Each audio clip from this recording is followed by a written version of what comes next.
Shalom u'bracha, peace and blessings. I hope this message finds you well. I hope that your Pesach, your Passover preparations are coming along nicely.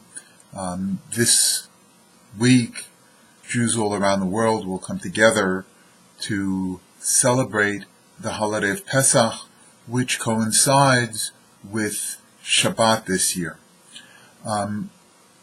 We will tell the story of Yetziat Mitzrayim, the Exodus from Egypt, and fulfill the iconic mitzvot of the Seder, which are captured in a quote from the Haggadah. In the Haggadah, we read, Rabbi Gamliel haya omer, kol shelo omer shlosha dvarim elu b'Pesach lo yatsu yadei chovaso. Rabbi Gamliel said, anyone who does not say these three things on Pesach has not fulfilled their obligation. Ve'eluhein, and these are they. Pesach, matzah, umarar. Pesach, the Passover lamb. Matzah, the unleavened bread. Umarar, and the bitter herbs. Now, one can argue that these three things seem to be out of order. We begin with the Korban Pesach, the Passover lamb. Lamb is generally a food of luxury. We continue with the matzah, the unleavened bread, which is sort of a transition food because it is the bread of affliction. It reminds us of the affliction of Egypt, but it is also the first bread eaten in freedom, and there's an element of hope to it as well.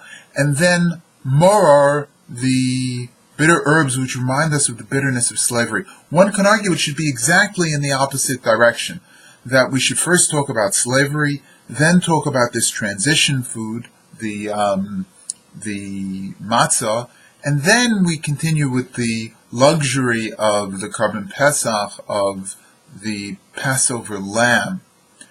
In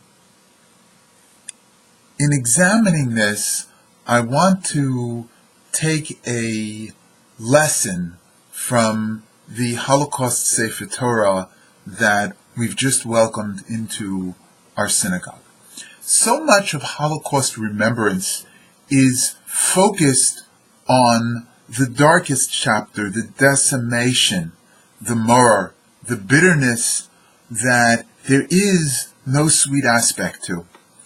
And we forget that the decimation is only relevant if we remember that which came before.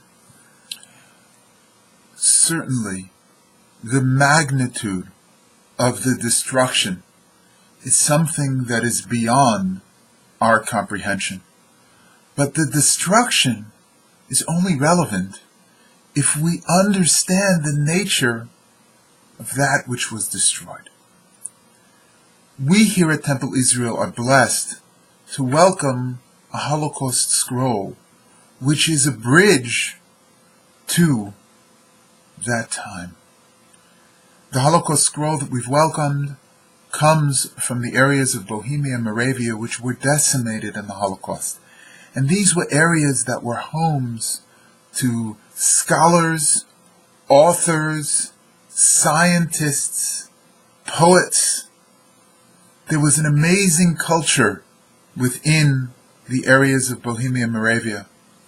They produced some of the most amazing rabbis, but also produced some amazing culture. It was a home to yeshivot, to scholarly rabbinic academies. It was a home to cultural societies, museums.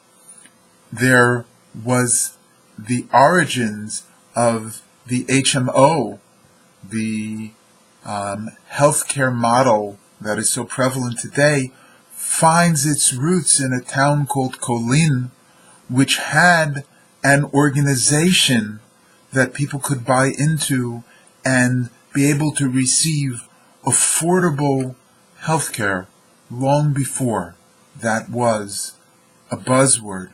There were sports associations, there was dialogue between Jewish religious communities and other faith communities, and there was every single expression of Judaism and secularism within the Jewish communities of Bohemia and Moravia.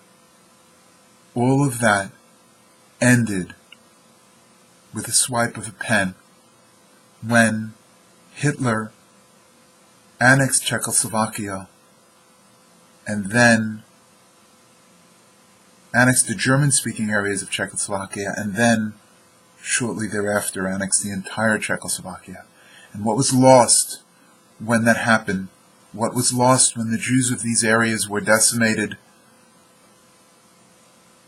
it's something that we only begin to appreciate the magnitude of when we understand what came before. So now let's bring this back to Pesach, Matzah, and Maror. The Maror, the bitterness of slavery, did not come first. Before there was slavery, we were a people that were free and enjoyed a protected status as the family of Joseph, who was a viceroy of Egypt. And then we read, Vayakom melech chodesh asher lo yada as Yosef. A new king came who did not know Joseph, and the reality changed, and we became persecuted and ultimately enslaved. Maror is only relevant to those who understand what it has meant to taste freedom. And freedom is only relevant if we understand the bitterness of slavery. So the transition from the Korban Pesach that represents freedom to this transition food and then ultimately Maror represents the journey that the children of Israel went from freedom to slavery and then back again. On the Seder evening, we're challenged by the words of the Haggadah, B'chol dor v'dor chayiv adam, liros es atzmo ki'ilu hu yatsa miMitzrayim. In each generation, we are required to perceive ourselves as if we experienced the Exodus. In order to do so, we need to try to understand what it was like before slavery, during the period of slavery, and then going out from slavery. May we be blessed with the opportunity to truly appreciate the freedoms that we enjoy in this country by trying to understand what it might have been like if these freedoms didn't exist. May God bless us and this amazing country we live in with freedom and the continuing